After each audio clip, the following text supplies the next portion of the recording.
Bom, companheiros, eu tinha preparado uma exposição um pouco mais longa, mas vou tentar ser breve.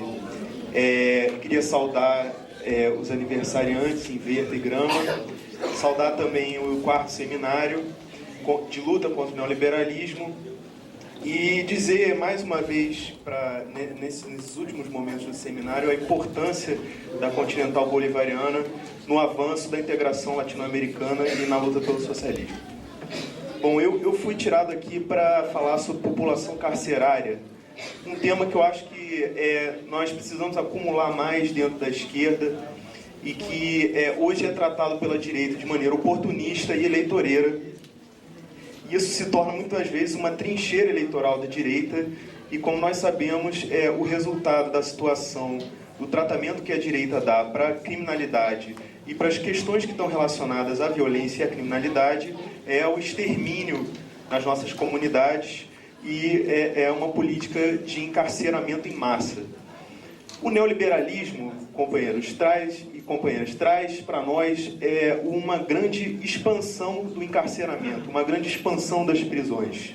Aquilo que já foi apontado diversas vezes aqui pelos outros companheiros, relativamente ao crescimento da miséria com o neoliberalismo, ao crescimento das ocupações precárias da classe trabalhadora no neoliberalismo.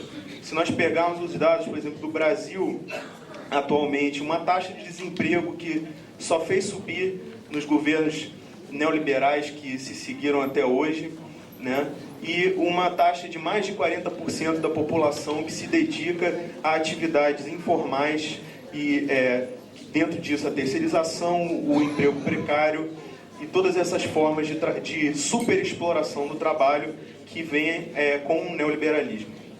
Portanto, nós temos que entender a questão do sistema prisional hoje nesse contexto em que a classe trabalhadora é criminalizada.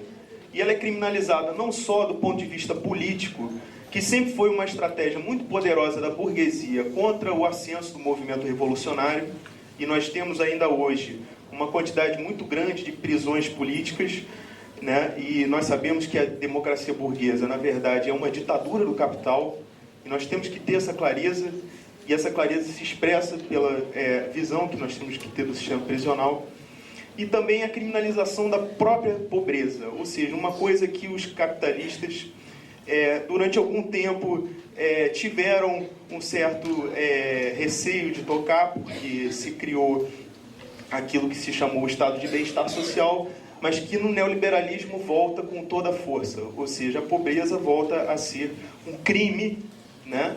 E ser pobre mostra só que os indivíduos que são trabalhadores não têm capacidade de vencer na vida pelo mercado. Então, nesse quadro, por exemplo, nós temos uma expansão carcerária nos Estados Unidos de uma quadruplicação da população carcerária em 20 anos de neoliberalismo. E no Brasil, uma triplicação dos números da população carcerária nesse mesmo período de implementação de políticas neoliberais.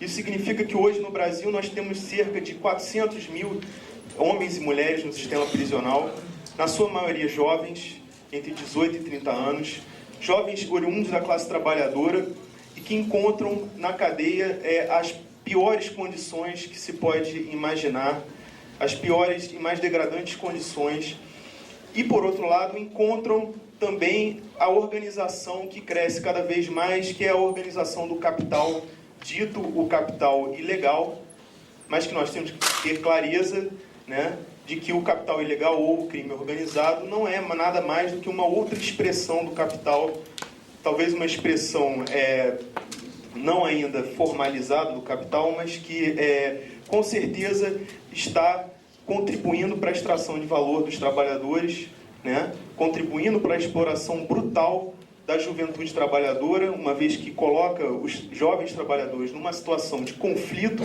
armado contra as forças repressivas do Estado burguês, né?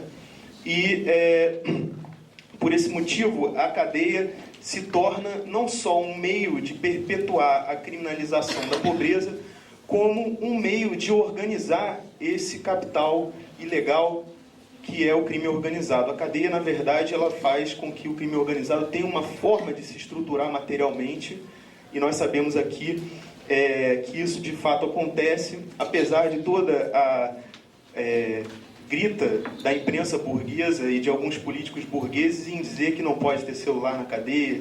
Na verdade, isso nunca vai acabar dentro do sistema capitalista. É isso que nós precisamos entender, e na atual conjuntura existe muito menos razão para que o capitalismo efetivamente impeça essa organização que se dá dentro das cadeias. E vejam como isso é ruim para a classe trabalhadora.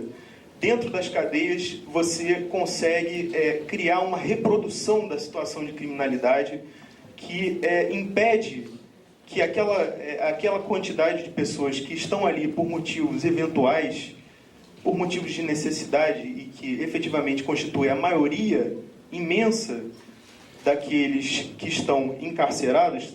Só para vocês terem uma ideia, o número de pessoas que cometem crimes contra o patrimônio, por exemplo, é 34 vezes maior, isso no Brasil, do que o número de pessoas que cometem crimes ligados ao tráfico de drogas, por exemplo. Portanto, na prisão, a princípio, não estão lá as pessoas do dito crime organizado, e sim trabalhadores e trabalhadoras que, em sua maioria, trabalhadores e sua trabalhadora. Conclua isso, o seu pensamento aí. Vou concluir. Então, concluindo, companheiros, eu queria apenas dizer que é preciso que nós trabalhemos a questão prisional dentro da esquerda, numa perspectiva de construção do socialismo.